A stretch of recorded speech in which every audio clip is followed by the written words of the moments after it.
Good afternoon, everyone, and welcome to our lunch hour webinar, Financing the Future Strategies from the Columbia Climate School. I am Alexis Abramson, professor and dean of the Climate School.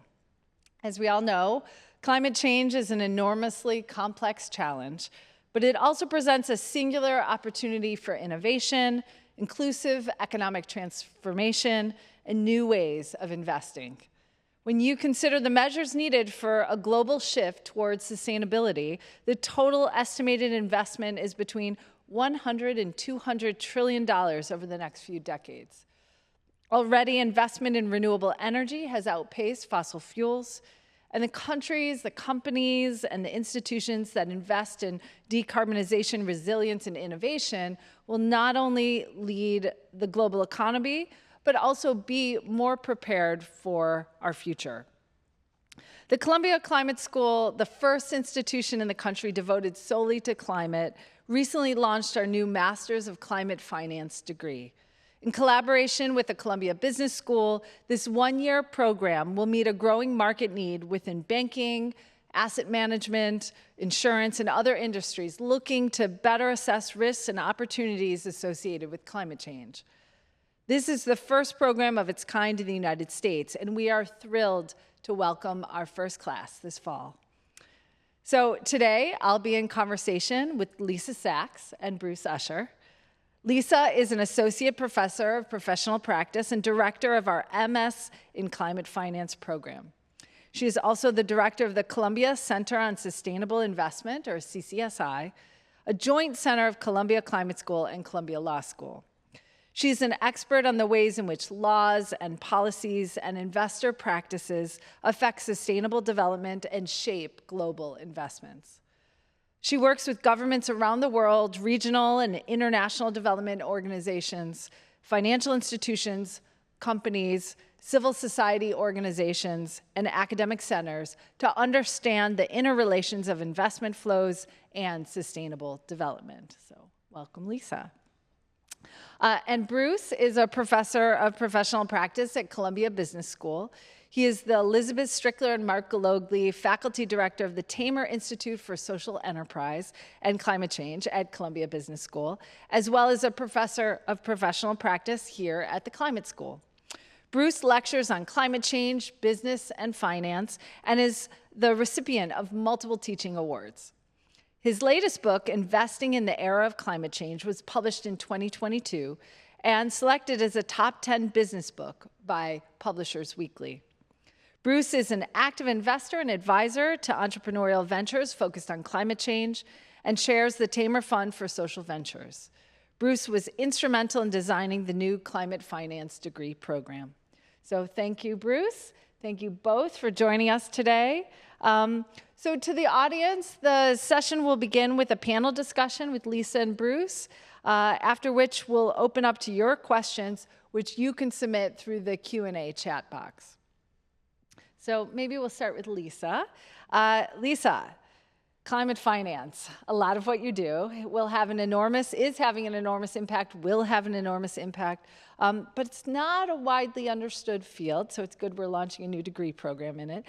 Can you talk about how sort of the industry, maybe investors or insurance companies or other financial institutions are thinking about climate change, and what are the barriers they're finding to sort of mobilizing climate finance at the scale that's needed? Great, thank you so much. I think you've said it exactly right. I wonder if Bruce would agree, but when I've directed CCSI for 16 years, and even 5 years ago, I wouldn't say that all financial institutions were thinking about climate change. Now I think everyone is thinking about it, but there is not a lot of clarity or precision around how to think about it and how to do two things, I would say, which are distinct. One is integrate climate considerations and the changing climate into assessments of risk and opportunity and what the implications are of climate change for investment decision making. But then separately, how do we finance climate action and the critical and urgent financing needs for climate mitigation and for climate adaptation? Those are actually two distinct challenges, I would say. And they require different sets of tools, new innovative practices, better understandings of risk, understanding of the technologies that are needed. And that's not well understood, and it's exactly what we will be teaching and working on with our students. In terms of the barriers, I think the one thing, looking at those two different aspects, I think in understanding risk, there is a need for a better understanding of, first of all, really what those risks are and how they relate to the different institutional practices of different types of financial institutions. On the financial mobilization side, I would say one of the real challenges is that financing climate action takes really systemic coordination of private financial institutions, public financial institutions, credit rating agencies, governments, policymakers, and other companies, and achieving that level of coordination has been a challenge. Sure. You know, what you talk about also makes me think about the workforce, right? How do we prepare the workforce? Of course, through the program that we're offering, that's one way. But, right, the workforce, right, needs to understand not only investment in renewables, for example, or sustainable development, but they also need to understand what climate change is and how it's affecting the globe, essentially. So can you talk, and this is really for both of you, can you talk about sort of the gaps in that workforce and what we need to do to help people kind of learn what they need to learn to participate in that way? So there is a gap in knowledge in the workforce between those who understand climate change, of which there are some, and those, of course, who understand finance, of which there are many. But there are very few people who have those two skill sets together. And the reason for that is really quite simple, which is up until just really a few years ago, there wasn't huge demand for that knowledge because the amount of investment capital going into those solutions was relatively small, in the hundreds of billions. Not tiny, but relatively small.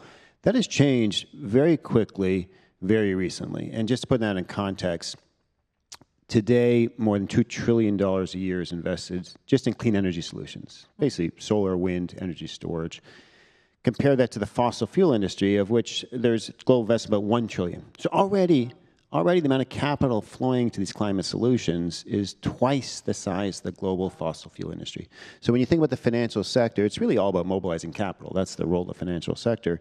These industries now are very large, and a lot is happening in those sectors. The other thing I would add to that is that until fairly recently, investing in climate opportunities was really driven primarily by policy, because the investment opportunities really couldn't compete without some sort of policy support, generally subsidies, sometimes others some policy support. And of course, policy always has an impact on industry and investment, always has and always will. But policy really what it does is it speeds up or slows down those capital flows. What we see today is that increasingly the sectors that help us address climate change, particularly renewable energy, electrified transportation, EVs and so on, are increasingly competitive without subsidies or low subsidies. And there's a lot of evidence to this. For example, in EVs, every year government subsidies globally have been declining on average, and yet sales continue to grow very dramatically. And so what we see in the financial sector is more and more investors are starting to recognize these sectors are very large, growing quickly, and whilst policy has always played a role, it's playing a less important role in the years ahead. So the demand for expertise in that area is growing quite quickly. So maybe to ask you, Lisa, to sort of touch on another piece of that workforce question.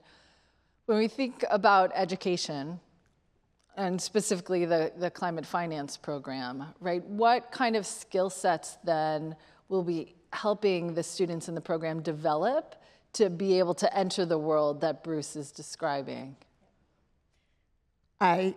Well, thankfully, Bruce was the brainchild behind the program. So from his lips to the program's curriculum. But no, really, what is really distinctive and wonderful about the program is that it brings together two of the most extraordinary faculty of this university, but of the country, if not the world. And we have a core curriculum in climate science, in mitigation pathways and adaptation, in understanding the international climate finance ecosystem, because there are a lot of players globally, and finance looks different globally, and what moves climate finance globally is different from what happens in domestic markets, for instance. So that is on the climate school side, and at the And at the business school, students will learn the fundamentals and the core finance courses that MBAs learn. So corporate finance and fundamentals of valuation and about capital markets, also about climate risk, which is now an integral consideration for every financial institution, and also about climate finance from a climate finance perspective. Those are the core curriculum that every student will take. And that'll be complemented by a suite of electives in so many of the other aspects that are relevant for climate finance, whether it's thinking about climate finance in cities or the role of insurance markets, or there's so many distinct aspects in emerging markets, financing renewable energy or energy in emerging markets and so on. So there'll be many electives at both schools that will complement the core curriculum. That's great. So you can sort of explore some specific interest in addition to getting the core foundation. And Bruce, given you've got a joint appointment in the business school, can you talk about how this program is different from an MBA? So an MBA is essentially a generalist degree, right? Students learn a whole range of business topics, everything from general management, marketing, data and risk analysis, economic, I keep going, right? Including finance, of course. And as a result, because you're covering a lot of topics, it's a two-year degree. That's how you get so much general knowledge. The MS in Climate Finance degree is for students who really they know exactly what they want. They want a more focused degree program. They know what field they want to focus on. And so that's the fundamental difference. But as Lisa pointed out, when it comes to the finance courses, they're the exact same courses. So, whether it's foundations of valuation or corporate finance or capital markets, those are the same courses that are prerequisites, core courses in the MBA program. It's the same professors, the same courses, required courses in the MS in Climate Finance program. And then there's the electives, the elective courses, climate risk, climate finance. Those are electives in the MBA program. Those are required in the MS in Climate Finance. And then we have a whole lot of other finance electives in the business school that MS in Climate Finance students could take as electives as well. Okay. And I just want to point out, it's incredibly important because if you want to be successful as a climate finance graduate, the prerequisite for that is to be really good at finance. Of course. And so that's why we're designing the program this way. Of course. Yeah. That's great. And it's great that, the students will have these sort of foundational skills to finance, which you can take anywhere, but then this specialized knowledge that is only going to become more and more important. You can take anywhere, but I do have to say, Columbia Business School's finance program is, I believe, top in the world. Of course. So while finance is certainly taught globally, the level we're teaching at the business school, again, it's the same professors, the same courses, is really top and notch. then there's also the New York piece, right? So we are in New York City, right? One could argue finance capital of the world, right? Or maybe not. I won't argue. I'll just state it. It is the finance capital of the world. So what sort of benefits would students get being in New York City as well? I mean, as a faculty member, the advantages are that we can get more speakers in our courses. Speakers who, practitioners who are working in finance, working on climate investments. They can join us in person in the class. They also join us at events outside the classroom. I mean, a graduate degree program, of course, the courses are important, but a good deal of the value in the program is what's outside the classroom. And as you're very involved as well, and we have so many seminars and conferences and speakers on campus, we get those speakers to come here because, of course, we're in the city. I think also when it comes to summer internships, increases the opportunity to access those internships and participate. And again, for employment post-graduation. Again, and here in New York City, very, very large and robust financial sector. That's great. So, and of course, climate change is a global issue. So we also, while we want to take advantage of New York City, we also want to think about how we're integrating our curriculum and experiences in with the global initiatives and global opportunities and challenges as well. So maybe Lisa, I know you're very active in a variety of different global spaces. You can talk about the international piece of the program. Yeah, absolutely. And I would also say that New York is one of the diplomatic hubs of the world. We have the UN here, and we will visit the UN. We will understand the role of the UN, also of the World Bank, the IMF, and other diplomatic and global institutions that we have here in New York, but also diplomats and practitioners from international financial institutions that come through New York all the time will be part of the program. But we're not relying on that, because I do think it is absolutely critical that students understand the international climate landscape. And we will achieve that not only through practitioner series, not only through required and elective courses that introduce students to concepts in climate finance, but also with programs, partnership programs with both academic and financial institutions around the world, and especially, but not only, in the global financial hubs in Hong Kong, in Singapore, in Sao Paulo, in London, in Dubai, where the field of climate finance is not only important, but also evolving rapidly too. So students will be exposed in many ways to what's happening around the world. Sure. So you describe a program that's local and global, right? That touches on all of these different pieces of the curriculum. So what type of student are we attracting to the program? We have our first cohort starting in the fall. So what are their backgrounds, their experiences? You know, what do they look like? Well, the applicants were extraordinary. We had many hundreds of applicants from 60 countries around the world in our first application cycle. It was unbelievable, the diversity of the backgrounds, the interests, and so on. It reflected the truly diverse global finance landscape. That's great. In our incoming class, I think we have admitted students from about 20 countries, which is remarkable, with very, again, diverse backgrounds. Some have spent a lot of time in the financial sector.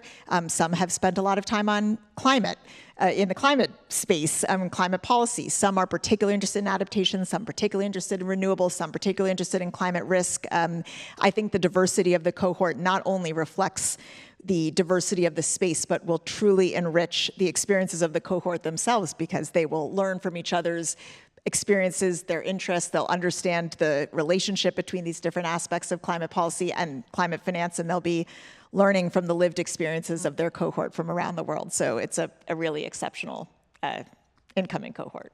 I'm really excited to meet them and teach them. Really extraordinary group. That's great. So also, because of the diversity, the policy, the finance, even the science engineering pieces of the program and of the backgrounds of the students, right? We, Columbia, and the climate school in particular, have a lot of partnerships, right, with financial institutions and policymakers and international organizations. You mentioned the UN, Lisa. So how might we leverage those partnerships, right, in the program or in the work that our faculty are doing? Maybe you can reference that a bit as well. I'll start from the climate school side and you add, but one of the most wonderful things about this program, and both the climate school and the business school, is that these are two very impact, real-world, practical-oriented schools. At CCSI and in collaboration with other climate school centers, we are deeply involved and engaged with financial institutions around the world. We, in particular at CCSI, are particularly involved in international finance and understanding where finance needs to flow, what are the barriers, and what are the reforms that are needed, working with UN agencies, with the COP process, with the G20 process, with the regional development banks, with the credit rating agencies, with national governments, because their policies are influential and so on. So we are deeply engaged in technical assistance projects, capacity building programs, and so on, which our students already have been involved with, and this cohort will be incredibly helpful to those relationships and will be deeply involved in those reform efforts. So they will be hand in hand with those around the world who are actually making policy that shifts climate finance. Right. That's great. So I'm going to answer your respond to your question in a roundabout way by first stating why I teach climate change. And the obvious answer is because it's incredibly important. I think it's impactful. It's a huge challenge for our younger generation in the years ahead. But there's a less obvious response, which is because the change part of climate change is really exciting as an academic. There is so much going on in this field, and I've been working in this field now for a long time, let's just say well more than 20 years. And what's really exciting about working in it, especially today, is the speed of change is so incredibly fast. When I say the speed of change, the amount of business innovation that's going on and financial opportunities, investments that are happening, and technology improvements are really dramatic. So why do I say all that as a preface to respond to your question? Because in order to stay abreast of those changes and do the best job possible in educating our students, I have to stay really connected to what's going on in the sector, particularly the financial sector, but also to a certain extent the business sector as well. Stay on top of the technology changes that are happening globally. Those changes are happening all over the world. Much leadership is in Asia, especially in China, but in Europe and the US as well, and many developing countries, and of course in the finance sector. So being here in New York, staying connected to some of the largest investors, relationships with, say, JP Morgan or BlackRock, the largest investors in the world, and also many entrepreneurs, early startups and early investment funds. It's incredibly important to stay connected to all those practitioners and bring that knowledge into the classroom, and that's an important part of our program. Wow. Can I actually add to that? Because you reminded me, Bruce, that that's not only exactly right, but what's also wonderful is that many of these institutions are coming to academia for advice as they try to rapidly keep up. So we've also had partnerships with venture capital firms that are working on their evolving methodologies for understanding and assessing climate impact, with hedge funds that are thinking about tools to align portfolio allocation with financing needs, with the possibility of developing new market products that address real climate needs. So I emphasize the international component, but you're absolutely right. Even within the financial institutions in New York, we have wonderful working partnerships where we're both learning from them and hand in hand with them, but helping to develop some of these rapidly evolving methodologies and practices that will shape their allocations. And allow me to add one other point. None of this is easy. Being a successful investor is challenging, actually, to do it well. And addressing an incredibly global, massive challenge like climate change is really challenging, obviously. Sure. And doing these two things together is not easier. It is harder. Sure. But I happen to find that both incredibly motivating and, again, incredibly impactful. And also, as anyone is thinking so early in their career and thinking long term, it's the hard problems that create the greatest opportunities over a long period, because no one's going to solve this quickly. And there's going to be a lot of opportunity to work on this for many years ahead. So will the students have a chance to integrate some of these real-world learnings you're talking about into, their educational program? How will that work? I mean, the simplest way and the most obvious way is through many of the courses we teach, especially in the business school. We use cases. We use real-world cases. Many of those cases are written at Columbia Business School, and those cases are often written by faculty like myself, who we go out and meet companies in this sector. I'm writing a case right now that will be used in my climate finance course, which is part of the program, on advanced geothermal. And this is a relatively new technology, a very exciting technology. It's still early days as to whether or not it will be commercially successful. It's not yet quite commercial. And it's a case from the perspective of a venture capitalist. Should an early stage investor invest in that sector and in a company? So it's that kind of connection to practitioners that students will experience through speakers, obviously, but through the actual academics themselves in the cases. And I would just add that that'll definitely be the case too in the climate school classes. But in addition to teaching and learning about all the evolving tools and methodologies and so on, the other thing that the students will really learn is to engage critically with this evolving space. How to understand and think about what the evolving challenges and opportunities are, so that beyond what they learn in the classroom about real cases and about real tools and what's evolving in real time, they will also have the frame of reference to understand, first of all, the landscape of institutions and actors and how to think about the relevance of these risks and opportunities for the different institutions, how to evaluate what works, what doesn't, what's a challenge, and so on. So I think in general that critical thinking and that analytical framework will carry them forward beyond the classroom. Absolutely. This is a space that, there's a fair bit of misinformation that's applied to the space. There's also just a lot of unknowns. This is a new and rapidly changing sector. Critical analysis, being able to think through sort of the fog of what's happening, think ahead, is incredibly important. That's a big part of the program. You know what this is bringing to mind, though, is because the industry is evolving so much, right? Climate change is affecting different parts of the globe in so many different ways. Every year, there's unfortunately new disasters that have to be dealt with. There's new technologies that are opportunities, and thinking about from a variety of different perspectives. So that probably means that we have to update the curriculum a lot, which is a lot more work, right, for you as faculty and the faculty who teach in the program. So how are we doing that, right? Is this an annual assessment of how to change your class to adopt new approaches or consider sort of new ideas that are out there and bring them into the classroom?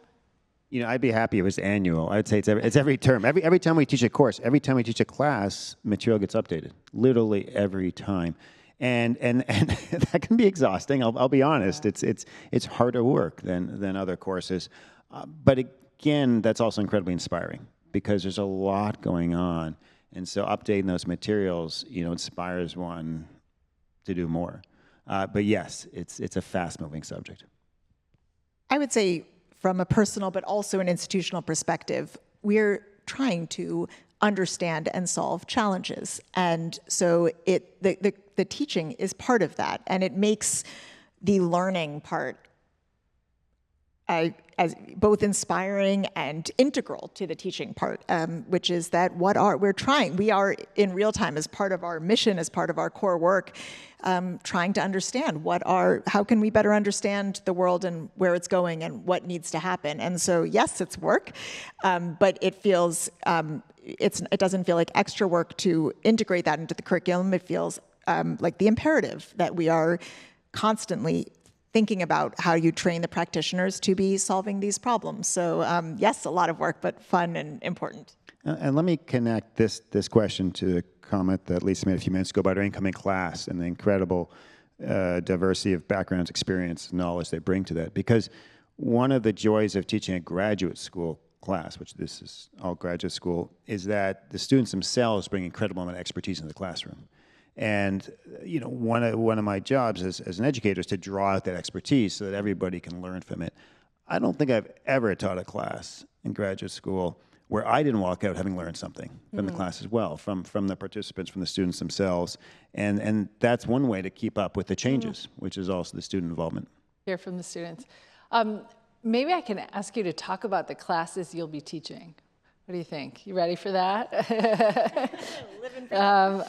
Lisa, do you want to start us off? What's one of the classes you'll be teaching in the program? Well, I have the privilege of teaching two of the core courses, one in which, both of which evolve so quickly, so they'll be evolving up to the minute, but I teach the core course on climate change mitigation, which is looking across all the different sectors of the economy and what the decarbonization pathways look like. What are the technologies? What are the policies? What are the finance? How do we think about models and so on? So that's the core class for the whole climate school, actually, including the climate finance graduate program, and then the class on international climate finance, where we will really look at the ecosystem of international actors, institutions, policies, and frameworks that shape global finance flows so that all of the students can put their own institutions and their own interests in the context of a large global finance architecture. So those will be two of the core courses this fall. Yeah, that's great. And so I teach one of the core course, which is climate finance. And that course is very much from the perspective of private investment, commercial investors, and how do they assess these opportunities investing in climate solutions and the risks and challenges that come with it in order to mobilize capital into this sector. It's I would say leans a little bit in terms of the U.S. focus because that's where we're based and where the capital is. But of course, we take a global view of those investment opportunities. That's great. I think on the webinar, we have people who are potentially interested in joining us in future years of the program. We might also have practitioners who are interested in understanding what climate finance is, and maybe they work in a field that touches finance but not climate, or vice versa, and are understanding how to make that connection either for themselves or perhaps for others in their companies and their firms that might benefit from attending this program. So what advice would you have for those practitioners out there? How might practitioners themselves get involved in what we're doing here at the Climate School and in the program? When we launched the program, it was extraordinary to hear from so many financial institutions that were interested to be involved. And yes, we would absolutely love and welcome various forms of partnerships from financial institutions, but other institutions as well. First of all, we want to hear from you. We want to involve your experiences and exposure to our students. And likewise, think that you will be exposed to the best trained future practitioners in this field in the world. So that's a mutual benefit. But also our students have experiential learning requirements, which is of mutual benefit for all. So our students will be doing internships, capstones. So we would welcome and invite interest from financial institutions who would like the most qualified, well-trained interns, but also capstone projects, which is like a project that a team of students can work on applying. I will say that as we want to attract students from around the world and also those who want to work in public policy, that we want to enable their participation. So scholarships from financial institutions that would enable that would be decisive for expanding access to this program around the world. So many different opportunities. Oh, actually, let me mention one more, which is that we'd like to take our students to visit financial institutions and to learn about the ways that different departments are thinking about climate. So we already have planned visits to some of the international financial institutions, some of the other financial centers in the world, but also visiting some of our downtown neighbors in Wall Street and so on, so that the students can meet with the practitioners who are working on these challenges in day out. So definitely lots of ways for institutions to be involved. Yeah. In addition to what Lisa mentioned, I agree with all those points, absolutely. Also, some practitioners are interested in academic research. And that's not directly to the MS in Climate Finance program, but generally speaking, if you do have interest in research. But for any of the topics, any of the opportunities that Lisa mentioned, I encourage practitioners, just reach out directly. If we don't already know you, just reach out to Lisa or myself anytime, and we would welcome that. That's great. And I think there's also a post-webinar form they can fill out if they'd like to fill that out and put down some way they might connect in. So wonderful. So I think we'll open it up for questions if we can. And happy to take your questions again. There should be a chat Q&A box, and feel free to add your questions there, and we'll get to as many as we can in the rest of the time that we have. So I see a question here. How intertwined are the fields of climate change policy and energy policy? And sometimes there's overlap, sometimes there's, often a distinction made. And then so climate change policy and energy policy, and what are the skill sets that might be required for those fields?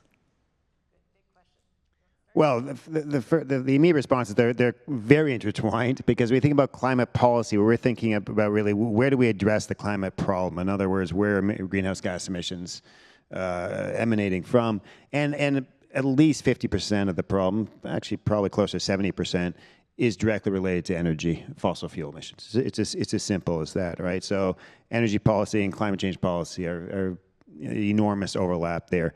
The skill sets really depend on what aspect the policy one is interested in. So you can start at a very high level, international policy, which has its unique challenges and needs. Down to domestic national policies, down to very, very local, all the way down to if you're interested in energy and you actually want to, say, be involved in financing or developing an energy project, you're right down to the very local community level, the community board and local individuals. So it spans all of that. It's a very complex area, and it's an important area because, frankly, energy is sort of a prerequisite for the modern economy. We don't have any modern economy anywhere in the world without energy. Energy is also the biggest contributor to climate change. So we have to sort of square the circle. We have to have energy for modern life, and we have to have energy without greenhouse gas emissions to avoid catastrophic climate change. And that's what the policy needs to be about. And the skill sets, what skill sets would you say? So it's a combination of technical skill sets, understanding essentially how energy works, and financial skill sets, because all energy requires massive amounts of investment capital to develop. Again, whether it's even fossil fuels or any of the clean energy solutions. Clean energy solutions require even more capital, not because they're more expensive. That's not the issue here. In fact, the cheapest sources of power today are solar and wind. Right. And that's not coming from me. That's from the Right. International Energy Agency. But it requires investment up front, enormous amount of investment up front, because, of course, operating these things is pretty much free. The Right. input, the fuel is free, the sun and the wind. And so all the investments up front, that expertise is very, there's a lot of complexity around it. Just to complement, of course, agree with all, and to complement two things. One skill set that I think is incredibly valuable for both and also for their intersection is understanding systems and taking a systemic view of both climate and of energy and of finance, because as we talk about in the mitigation class, there are a lot of interrelated components, not only of energy and climate, but also of data and data centers and digitalization and so many of the other transformations that are happening in our economy. So even if one is not an expert in every component of it, understanding how these systems work and the intersection of climate, energy, digitalization, competitiveness, industrial development, and so on, I think is a skill set that students will learn, and being able to piece it together. And then just one area of climate policy. So first of all, of course, the energy sector is core to climate change mitigation, but one area where climate policy and energy are distinct, I would say, is especially in adaptation, or in landscape, in landscapes, in the role of forests, land, ocean, and their role in climate. And we will also talk about those in the climate finance program, because financing both nature-based climate mitigation solutions, but also conservation and preservation and regeneration of landscapes, which may not be specific, or is not always specific to the energy sector, is also very important from a climate finance perspective. Yeah, we haven't mentioned adaptation finance, and part of that's because up until really very recently, there was very little opportunity to do adaptation finance, essentially the role of government, if it happened at all, which is pretty rarely. That is changing. That's changing quickly, unfortunately, because climate change is accelerating, and so you see more losses and more adaptation required. As we look forward, adaptation finance is going to be a bigger part of the program in the years ahead, for better or worse. And policy related to it also. So yes. So the picture you've painted thus far, I mean, lots of change. We've talked about that. Like, there's lots of change going on, to think about sort of new ways to finance, right? New opportunities to finance, new barriers to finance, all of that. So how do you see the growth of jobs in this field, right? If we've got this new degree program and we have graduates, do you see the landscape for jobs changing over time, growing over time? That's a question we've gotten from the audience. So the big picture is the trend. It will be increasing number of jobs in this sector as the amount of capital flows increase, as the amount of pressure to both mitigate emissions, investing in low emission solutions, and adapt. We're going to see that. But these growth trends are never linear in any sector. You think about different sectors of the economy, some sectors become hotter, there's more recruiting and so on. And also, it's never linear globally. So different regions of the world have different job growth. Some of that is connected to policy. So I want to be directed. Policy in the U.S. at the moment is becoming less and less supportive of climate change. We could say it's going in reverse. That is going to slow the amount of investment capital going to the sector, and that will slow job growth. But the long-term trend here is absolutely clear, and that has nothing to do with policy. It actually has nothing to do with finance either. It's science. It's physics, actually, which takes us back to why we have a climate school, and the physics is unstoppable. The physics of climate change at this point, and so that trend is very clear. Actually, the IEA World Energy Outlook, which was just published, emphasized that a lot of the clean energy investments are increasingly being driven by energy security and competitiveness, just to underscore your point that there are so many drivers for these types of investments, even beyond climate policy. Although I will say from an international perspective, the climate framing is not disappearing at all because it remains, first of all, an obvious co-benefit to so many other economic development goals for most in the country, in the world, and they're living. We all are living with the changing effects of the climate. The only thing I would say to complement what Bruce said is that the intersection of climate and understanding the evolving and increasing risks and impacts, and the ability to do that well and to make good investment decisions based on the best available information, that is only going to increase, irrespective of policy, frankly, because that's just good investment decision-making to understand where there are opportunities and to protect long-term value. So absolutely agree, there's nothing linear, but I think that the intersection and the importance of understanding climate change, what the risks and what the opportunities are, both domestically but also internationally, is only going to increase. Yeah, so it's interesting because you're talking about, again, this multidisciplinary aspect, right, of climate finance. And one of the questions from the audience is, gosh, how will the MS in climate finance help students sort of bridge the communication gap, which we really do see, right, across these disciplines. Specifically, climate scientists might not speak, the quote-unquote same language as finance professionals, right? So will the program help students sort of bridge that gap when working on those cross-sector projects or policy-facing roles? I certainly hope so, Alexis. No. It will. And here's what has changed, if ever, when it comes to climate science and how that connects to the financial service industry. So historically, climate science has been a pretty high level. Global changes, average warming, things like this, which are incredibly important from a global perspective. We all share this planet. But from a finance perspective, it's not that helpful to know the global changes. Nobody invests in the globe, for better or worse. You invest in a particular project or particular business, and it's doing something in a certain area. Where the science is evolving very rapidly is understanding at a fairly local level, increasingly local level, what the implications are for climate change, what the actual risks are at that level, and how it's going to impact a particular business or sector. Let me give you a specific example, which is insurance. So we're now realizing pretty quickly that insurance is being rapidly impacted by climate change all over the world in different ways, different types of insurance. There's fire insurance in some places, flood insurance in others, hail insurance. Nobody actually recognized hail until very recently and how damaging that is in some places in the Midwest and so on. And you could say, well, I'm not that interested in the insurance industry.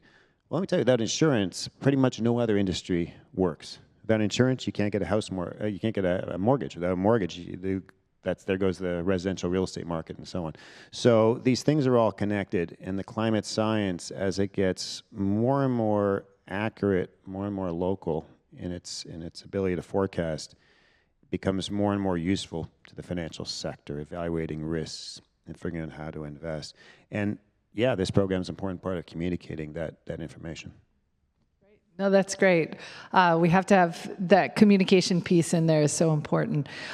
Maybe we'll go back to something else you were talking about on the climate adaptation side of things. There's a question here. What topics under adaptation finance will the program plan to teach? Again, I think that will evolve over time, right, given the rapidly changing environment. Where might be the biggest gaps in adaptation finance from researchers and practitioners' perspectives? And then, again, how do we bring sort of some lessons learned about those gaps into the curriculum? I would say, as Bruce said at the beginning, this whole sector, and I think as you said, there is a lot of confusion and a lot of things that aren't understood. I think adaptation finance is one of those areas because we aggregate under that topic so many different types of investments that are needed across landscapes, geographies, different types of infrastructure, so on. Some of it is making grids and roads more resilient. Some of it is ag tech that makes agriculture more resilient and adaptive. Some of it is seawalls that will protect from flooding. Some of it is reforestation practices. These are very different types of investments that will require very different types of financing mechanisms. And we often group them all together and kind of try to come up with one way to finance it. And I see a lot of confusion in even recent literature that suggests what the returns on investment in adaptation are going to be, when it depends completely on what we're talking about. Some of them will generate great returns because they are new technologies that will have rapid uptake in the market. Some of them may not generate returns, but they will protect against losses. And some of them may have no returns, but they have major societal benefit. And so I think we need to disaggregate, and that's what we will do with the students, to disaggregate the field of adaptation and the investments that are needed to think about the different types of financing mechanisms that are needed. What are absolutely suitable for private finance, where there will be great returns, what makes sense off balance sheet for corporate investments, where we need blended catalytic capital because we need some either policy or financial support to make markets work, and then where we just need good international financial mechanisms because it is for the public good and there's not going to be a revenue. So that's what we'll disaggregate. Let me just mention one very specific example on this line. It's challenging to find adaptation finance that where you can get commercial investors involved.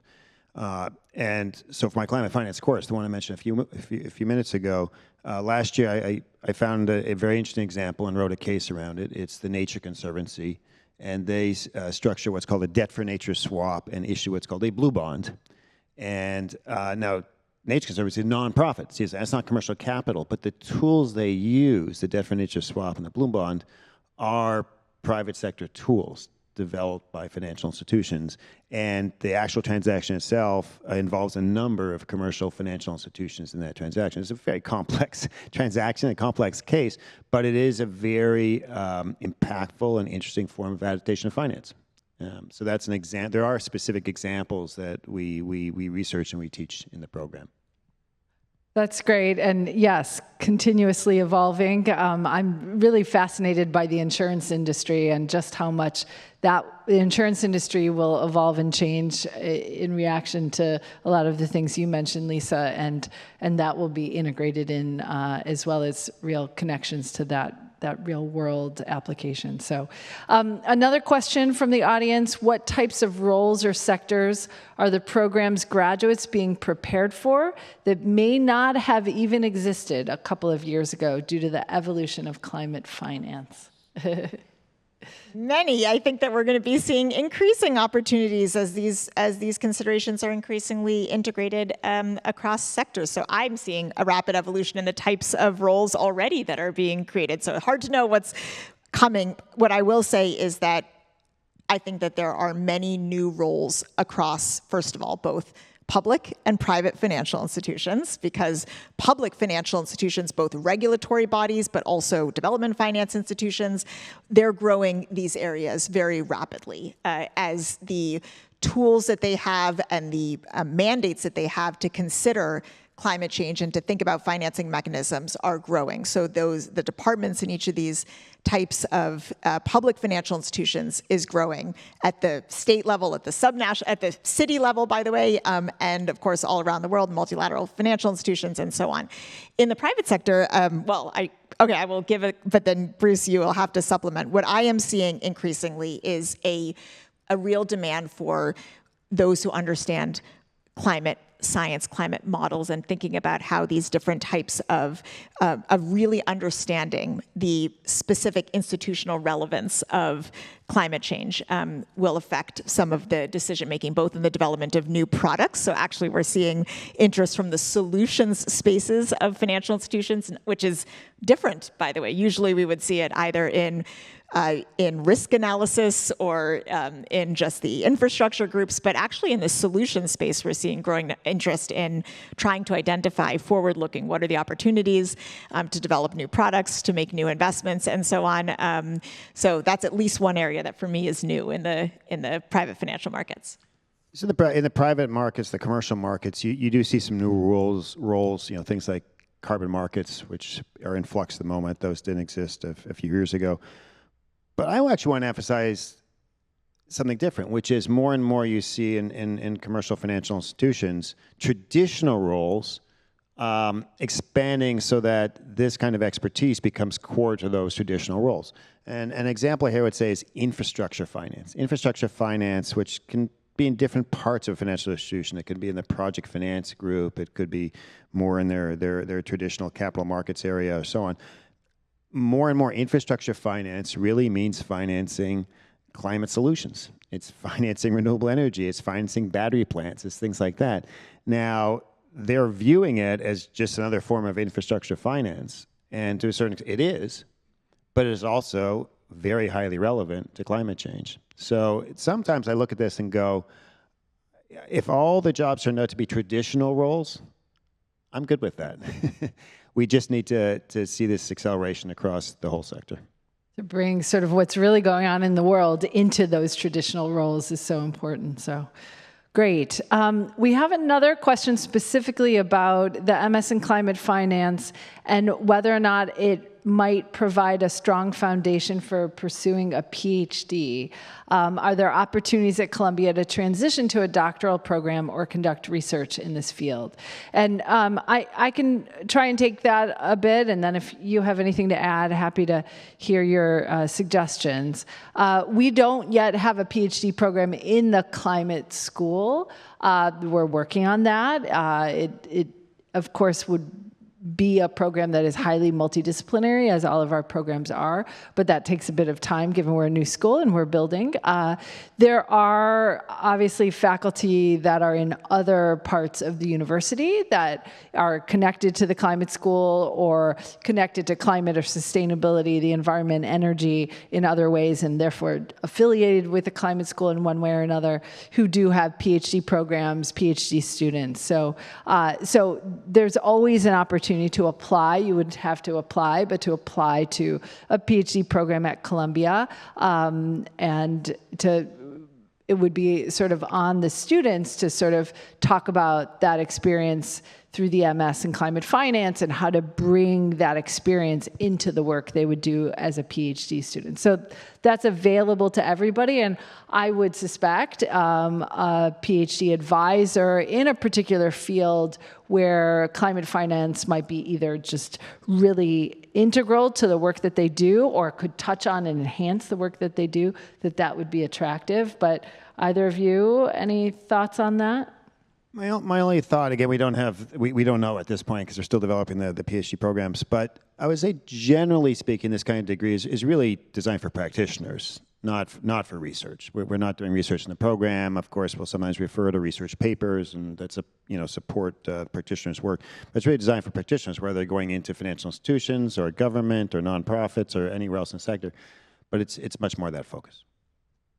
I agree with that, and I'm excited for the PhD program. The only middle piece that I would say is that I do think that the program will introduce good research questions or areas where further research could be useful. And because we're surrounded, including at CCSI, with researchers who are trying to develop research programs that can help with solving problems, the students who come can absolutely be both exposed to and involved in that research. But I agree that the intention of the program is to be more practice-oriented. Okay, great. So our final question is from someone who's asking, will students have opportunities to engage with local and global convenings like COP, G20, or Climate Week New York City? Yeah, well, when we were talking about benefits of being in New York City, we have the world's best climate week right at the beginning of the program. So absolutely, and we've been thinking within the program about, that week has become practically unmanageable with the number of opportunities, but we will help students find events and opportunities that week that are particularly related to the program. Absolutely, students will benefit from going. And then more generally, the climate school is just very plugged into all of these events and involved through ongoing relationships. And whether you're physically on the ground or you're here in New York following, we are deeply connected to these processes. So students will absolutely have a front row view, whether on the street or here in the classroom, to what's evolving in all of these fora.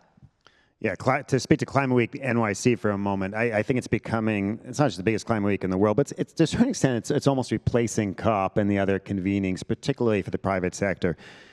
students in the MS Climate Finance program, they can just stay here in the Columbia campus. They don't even have to leave the campus, and they go to several events every day that week. Between the business school, the climate school, the engineering school, and others, there are events every day that week. It's a really exciting time. Then there's other speakers just on the campus. I mean, we've had speakers just in the last couple of weeks from some of the leading nuclear fusion company, nuclear fission company, many other firms that are constantly coming here and speaking on campus. And again, students can get engaged on that.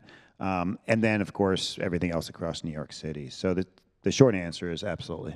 And you save a lot of carbon by not flying across the world. So great. That's wonderful. So thank you, everyone, for joining us. Thank you, Lisa. Thank you, Bruce, for this illuminating discussion. We're really thrilled to launch this program that meets the growing need in public and private financial institutions and helps us think about global climate finance initiatives and brings ministries of finance and civil society and business sector into the conversation and the educational piece.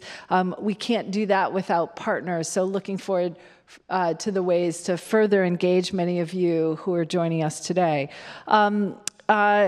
As Lisa mentioned, right, there are these various ways by collaborating with us on capstone projects or summer internships, mentoring our students, or supporting scholarships and program growth. Partnership is really one of the greatest strengths we have, not just here at the Climate School, but as we're all trying to tackle this issue of climate change. It requires really everybody to play a role. Your involvement helps us expand our impact and empower the next generation of solutions-oriented change makers. So if you have any further questions for us about the program itself or about these potential collaborations, I encourage you to reach out to your contacts here at the Climate School, or you can fill out that post-webinar form and we'll make sure that we connect you to the right people. So thank you again for being here, and I hope everyone enjoys the rest of your day.